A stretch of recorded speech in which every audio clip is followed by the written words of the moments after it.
Guys, இப்போ நம்ம என்ன பண்ணணும் ஒரு என்ட்ரி போகலாம் ப்ரோ. ஒரு என்ட்ரி, தரமான என்ட்ரி பார்த்தீங்கன்னா தெரியும். இங்கே ஒரு பை என்ட்ரி பை பண்ணுறோம். ஸ்டாப் லாஸ் தூக்கி இங்கே 1:2 ப்ரோ. இது வந்து கொஞ்சம் கம்மியாக வச்சிடும், ஏன்னா கொஞ்சம் கம்மியாக ஸ்டாப்பு 1:2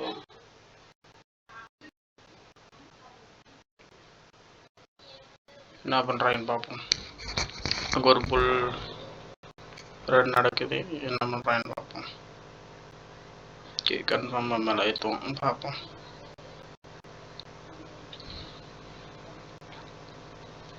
கன்ஃபார்மாக எடுப்போம். பார்த்தீங்கன்னா டிபி கிட்ட ஆகும்.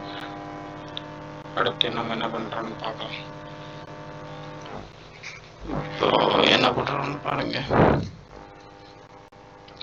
மார்க்கெட் உள்ள புள்ளிஸாக மேலே ஏறுது, நல்ல ஒரு புள்ளிஸ் அடிக்கிறாங்க. சப் நிறைய ஏற்றுறாங்க. பை ஸ்டாப் நெட்டாக இருக்காங்க. நல்ல ஒரு ரிட்ரேஸ்மெண்ட்டுக்கு அப்புறம் மார்க்கெட்டு அடுத்து இப்போ நீங்கள் பார்த்தீங்கன்னா ரிட்ரேஸ்மெண்ட்டுக்கு அப்புறம் மார்க்கெட் இங்கே போகணும்னா இங்கேருந்து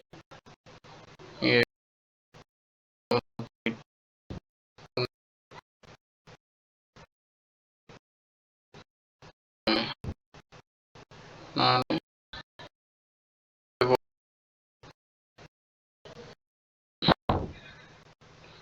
ஏன்னா அவனுக்குள்ள லிக்விட்டி இருக்குது, பெரிய லிக்விட்டி அதை எடுக்க போவோம். மார்க்கெட்டு அந்த கேண்டோட சைஸை பார்த்தாலும் உங்களுக்கு தெரியும். அடித்து மேலே தூக்கிட்டு போவோம் பாருங்க. அடித்து கொஞ்சம் தூக்கி மேலே போட்டியானாலே முடிஞ்ச அளவு இதில் ஸ்டாப்பை குறைக்க பார்க்கும். ஸ்டாப்பை குறைச்சிட்டோன்னா இது 1:2 1:2 கரெக்டாக வச்சுருவோம்.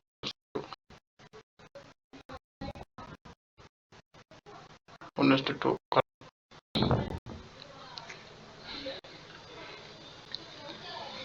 1:2 அடிச்சோன்னா வெளியே வந்துடணும். நம்ம எனி டைம் நம்ம உள்ளே இருக்கவே கூடாது. 1:2 நம்ம டார்கெட்டேவும் நம்மளோட ரிஸ்க் ரிவார்டு 1:2 தான். 1% ரிஸ்க்கு, 2% ரிவார்டு. இந்த ட்ரேடு எப்போ இருக்குன்னு பார்ப்போம். இதுவும் லைவ் ட்ரேடு தான், எந்த இதுவுமே ரிப்ளே ஒன்றும் கிடையாது. இதுவும் லைவ் தான். லைவை நம்மளே அனலைஸ் பண்ணோம். அடுத்து நம்மளுக்கு ஒரு என்ட்ரி கிடச்சி இப்போ அந்த என்ட்ரியில் நம்ம வெயிட் பண்ணிகிட்ருக்கோம். அவ்வளோதான். நம்ம ரிப்ளை பண்ணுறது அதெல்லாம் கிடையாது. அப்படி இன்றைக்கி ட்ரேடு கிடைக்கிறதா பேசாமல் விட்டுருவோம். பாப்பா நடக்குதுன்னு ஒன்று தெரிஞ்சுக்கோங்க. மார்க்கெட்டில் சும்மா இல்லாமல் சும்மா சார்ட்டை பார்த்துக்கிட்டே உட்காருங்க. ரொம்ப வருஷமாக உட்காருங்க. எதுவுமே பண்ண வேணாம். நீங்கள் இன்வெஸ்ட் பண்ண வேணாம், எதுவுமே பண்ண வேணாம். சும்மா சார்ட்டை பார்த்துட்டே உட்காருங்க. மூமெண்ட்டு கேட்ச் பண்ணுங்க, ரீட் பண்ணி பழகுங்க, கோடு போட பழகுங்க. எதுக்கு மேலே போகிறோம் கீழே போகிறோன்னு பாருங்க.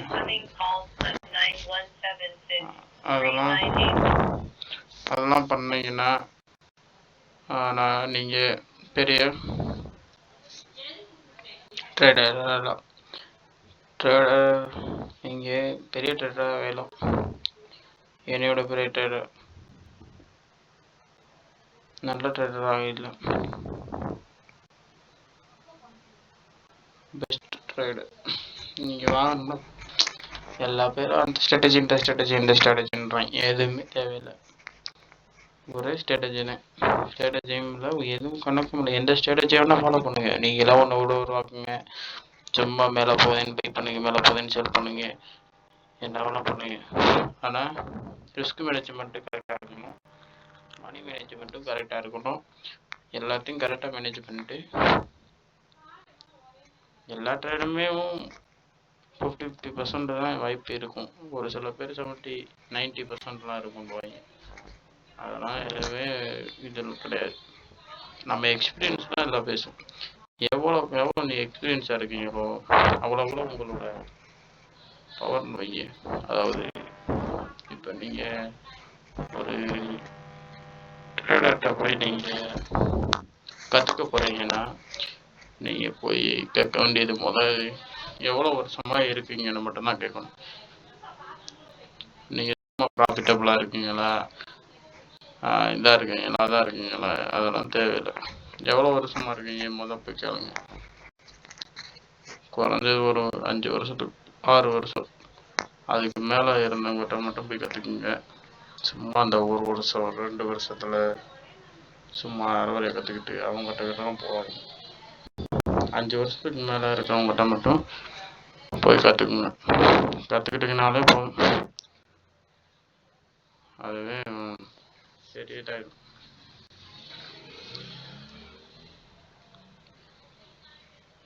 அடுத்து பாருங்க, மார்க்கெட்டு புள்ளிஷாக நல்லா புள்ளிஷ் கொடுக்குது. நல்ல ஒரு மூமெண்ட்டு, புள்ளிஷ் மூமெண்ட்டு. 7 புள்ளி அடிச்சிருச்சு. அடுத்து அந்த 1% மேலே போயிடுச்சுன்னா 10 பாயிண்ட் கிடச்சிச்சுன்னா ஸ்டாப் பிரேக் ஒன்று வச்சுருவேன். ரிஸ்க் ஃப்ரீ ட்ரேட் ஆகிடும். ரிஸ்க் ஃப்ரீ ட்ரேட் ஆகிடுச்சுன்னா நம்மளுக்கு எந்த ஒரு கஷ்டமும் கிடையாது. ஏன்னா நம்மளுக்கு அந்த ரிஸ்கே இல்லையா. நான் வைக்கிறது எப்பயுமே ரிஸ்க் ஃப்ரீன்றது அந்த கரெக்டாக அந்த மட்டத்தில் வைக்க மாட்டேன், கொஞ்சம் மேலே வச்சுருவேன். ஏன்னா நமக்கு எந்த லாஸுமே வரக்கூடாதுல்ல, அதனால அப்படி அடிச்சாட்டா அடிச்சுட்டு போகிறான்னு விட்டுருவேன். ரிஸ்க் ஃப்ரீயாக இருக்கட்டும். இந்த கேண்டில் க்ளோஸ் நல்லா க்ளோஸ் வச்சுட்டு தூக்கி மேலே வச்சுருவேன். மேலே வச்சுட்டு அந்த ஒரு நம்ம இருக்கும்ல அந்த கேண்டில் கடையில் வச்சு விட்ருவேன். ஸ்டாப் லாஸை தூக்கி வச்சு விட்டோன்னா நம்மளுக்கு பகுதி ரிஸ்க் எடுக்கிறோன்னு அர்த்தம். பகுதி ரிஸ்க்கு, அதாவது பகுதி கூட இல்லை. இப்போ இதில் 10 பாயிண்ட் ரிஸ்க் எடுக்கிறோம்னு வைங்க, அதில் அந்த கன் நல்லா பிடிச்சா க்ளோஸ் ஆச்சுன்னா அந்த கண்ணில் கீழே வச்சு விட்ருவேன். பார்ப்போம் என்ன பண்ணுறாங்கன்னு தெரியல, பார்ப்போம் அடுத்து என்ன பண்ணுறாங்கன்னு. பையஸ் கொஞ்சம் திணற மாதிரி தெரியுது. அடுத்து என்ன பார்த்தீங்கன்னா, நீங்களே பார்த்தீங்கன்னா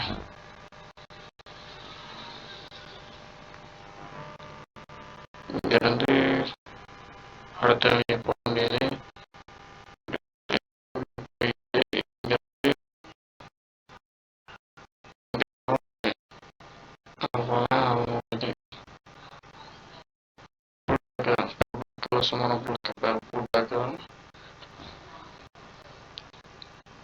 மல்டிடாஸ்க்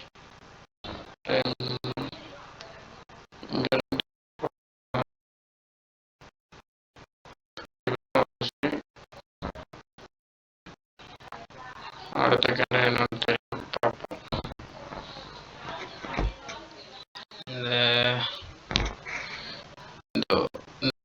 பார்த்தீங்கன்னா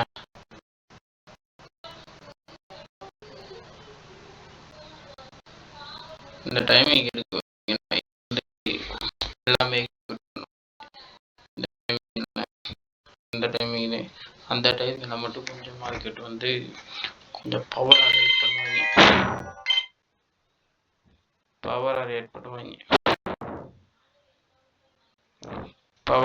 பண்ணுவாங்க. அதனால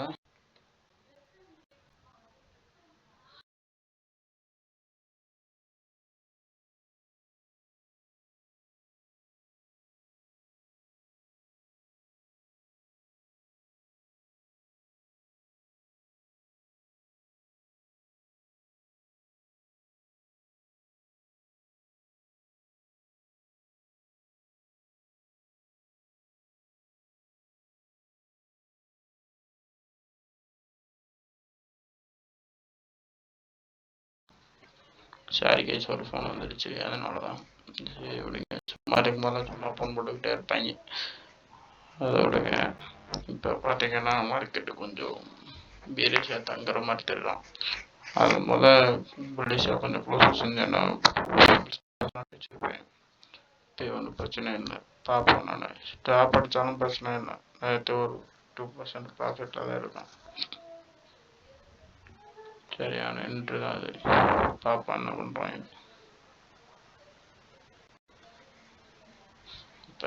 செலர்ஸ் தான் மீட் பண்ணுறாங்க. என்ன பண்ணுறாங்கன்னு தெரியல. பார்ப்போம் என்ன பண்ணுறாங்கன்னு பார்ப்போம். 1 ஹவரில் போய் பார்த்தோம்னா தெரியும். தெளிவாக தெரியுது. சாப்பிட்டு அடிச்சு தூக்கிருக்காம. இப்போ 1 ஹவருக்கு தான் புதுசாக இறங்கியிருக்கான். இவன் கன்ஃபார்மாக மேலே போக வாய்ப்பு இருக்கு. அப்போ என்ன பண்ணுறாங்க. இந்த கேண்டில் மட்டும் கொஞ்சம் ரெட்டிஷ் பார்க்க முடியாம கிரீனா முடிஞ்சானா கன்ஃபார்மாக மேலே போகிறோம். எந்த ஒரு ஆக்ஷனும்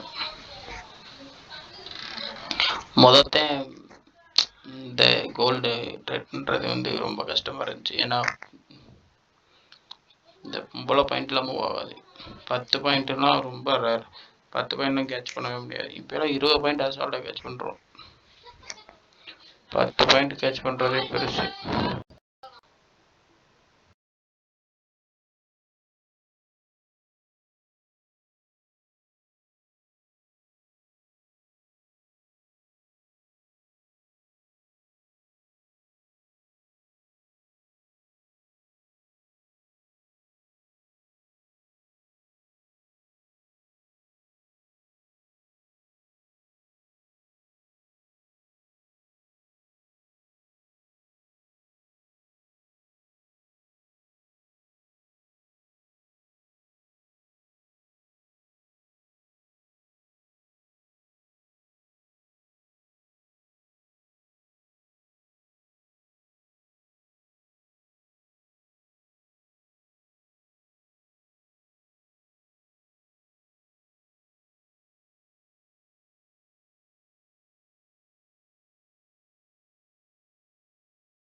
இப்போ பார்த்தீங்கன்னா அடுத்து இப்போ பையர் செல்லர்ஸும் 2 பேருமே சமமாக இருக்காங்க. ஆனால் பையர்ஸ் தான் இந்த ஏரியா வந்து பெரியவண்டு பை பண்ணுறாங்க. செல்லர்ஸு அங்கேருந்து கீழே இருக்கும் தான். ஆனால் பையர்ஸ் அவனுக்குள்ளேருந்து வெறி கொண்டு பை பண்ணிக்காங்க. கீழே இருக்கிறான்னு பார்த்தேன், ஆனால் பை பண்ணி மேலே தூக்கிட்டு போயிட்டாங்க. பையர்ஸ் வெறியாக இருக்காங்க. பாப்பா என்ன நடக்குதுன்னு. பையர்ஸா செல்லர்ஸா? இன்னும் ஒரு இந்த கேண்டில் மட்டும் பிரேக் ஆகி மேலே போச்சான்னா எந்த கேண்டில் தெரியுதா? கரெக்டாக கெஸ் பண்ணுங்க, எந்த கேண்டில்னு உங்களுக்கே தெரியும். அதாவது இந்த கேண்டில் மட்டும்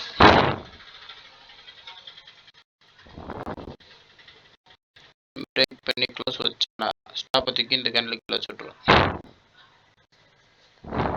அந்த கேண்டில் மட்டும் பிரேக் பண்ணி க்ளோஸ் வச்சானா ஸ்டாப்பத்துக்கு கீழே வச்சு விட்ருவேன். பிரேக்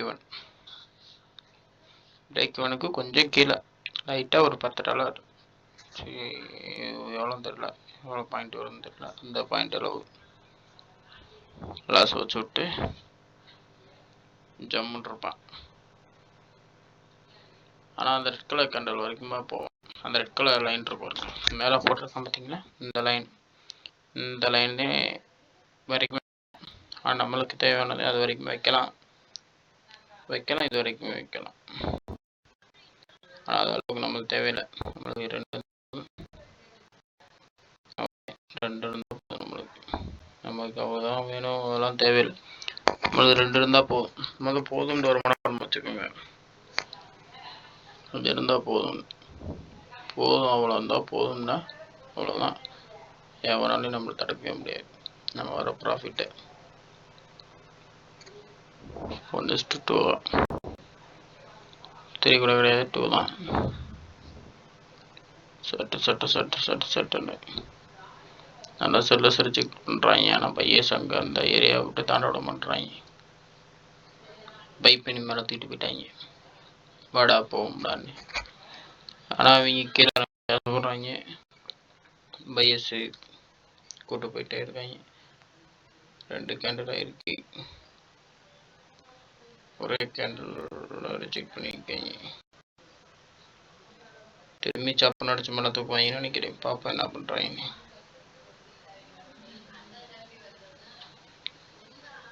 ஒரே ஒரு பீக் அடிமே ஒரு மூமெண்ட்டு, பயங்கரமான மூமெண்ட்டாக இருக்கும்னு நினைக்கிறேன். பார்ப்போம் என்னன்னு. எனக்கு இந்த கம்ப்ரஸ் ஆகிறாங்க இன்னுக்குள்ளே கிட்டத்தட்ட ஒரு 30 நிமிஷமாக அவனுக்குள்ளே கம்ப்ரஸ் பண்ணிகிட்டு இருக்காங்க. மேலேயும் போல கீழேயும் போல அந்த ஏரியாவே அலசிட்டு இருக்காங்க. ஒன்று ஏதாவது ஒரு பக்கம் வந்து ஸ்பீடாக மூவ் பண்ணுவாங்க, சர்றன்னு மேலே போவாங்க, இல்லை சர்றன்னு கீழே போவாங்க. எனக்கு தெரிஞ்சு சர்றன்னு மேலே போயிடுவாங்கன்னு நினைக்கிறேன். பார்ப்போம், நம்மளுக்கு ப்ராஃபிட் வேகமாக கிடைக்கும். என்ன பண்ணுறாங்கன்னு தெரியல, பார்ப்போம் கைஸ். இப்போ நம்ம வந்து பர்ஃபெக்டாக பர்ஃபெக்ட் ட்ரேடு தான், பர்ஃபெக்ட் ட்ரேடு. அந்த இதுக்கு மேலே க்ளோஸ் வச்சுட்டா நான் வந்து ஸ்டாப் ஆகிறதுக்கு வச்சுட்ருவேன். நம்ம வந்து எதுவும் பார்க்க தேவையில்லை, எதுவும் பண்ண தேவையில்லை. ஸ்டாப் லாஸ் அங்கே போயிடும். நம்ம ஜாலியாக ட்ரேட் பண்ணிகிட்டு இருக்கணும். வேலைக்கு போவோம், வீட்டுக்கு வரோமா சாயங்காலம் ஈவினிங் டைம் நம்ம பேசாமல் கோல்டில் ஒரு என்ட்ரி கிடச்சா எடுப்போம், இல்லைன்னா இல்லை. தரமான ஒரு என்ட்ரி எடுப்போம். எடுத்துகிட்டு என்ன பண்ணுவோம், எடுத்துகிட்டு ஜம்முண்டு இருந்துக்கிறோன்னு மாதத்துக்கே 4 என்ட்ரி கிடச்சா போதும். அவ்வளோதான். 4 இல்லை 5 என்ட்ரி கிடச்சா போதும். மாதத்துக்கே வெறும் 5 என்ட்ரி, 10% நம்ம ஜாலியாக இருக்கலாம். என்ன சொல்கிறீங்க? 10% உங்களுக்கு போதாதா? 10% அதிகம் ப்ரோ. மாதம் 10% அதிகம். அதுக்கு மேலே நீங்கள் ஆசைப்படக்கூடாது. அடுத்து இது என்ட்ரி டைம் ஆகிட்டே இருக்கு. அடுத்து நான் உங்களுக்கு இதை பார்த்து சொல்கிறேன். ஒன்று பார்த்துக்குங்க. இந்த ஏரியாவை அந்த கேண்டில் கிராஸ் பண்ணுச்சுன்னா, க்ளோஸ் வச்சுச்சுன்னா ஸ்டாப்ஸுக்கு இங்கே வச்சுட்ருவேன். ஏன் வச்சுருவேன்னா வச்சுருவேன். இவனை வச்சுட்டோம்னா 3 பாயிண்ட். அதாவது இங்கே 10 இருந்த ஸ்டாப் லாஸில் 3000